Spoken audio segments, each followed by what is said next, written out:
Panginoong Diyos, kami po ay lumalapit sa inyo ng may mapagpakumbabang puso. Hinihiling po namin ang inyong paggabay at karunungan sa pagsisimula ng aming gawain.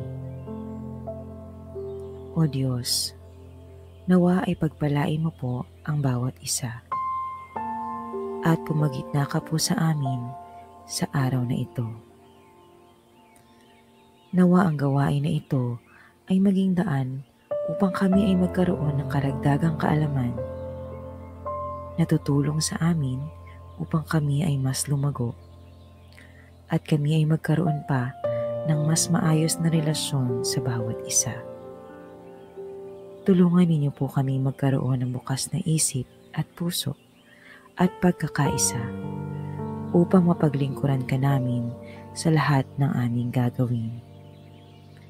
Bigyan ninyo po kami ng lakas upang masunod ang inyong nais sa aming buhay. At gamitin ang mga talento na ibinigay mo upang makatulong sa aming kapwa. Idinadalangin namin ang lahat ng ito sa pangalan ni Jesus. Amen.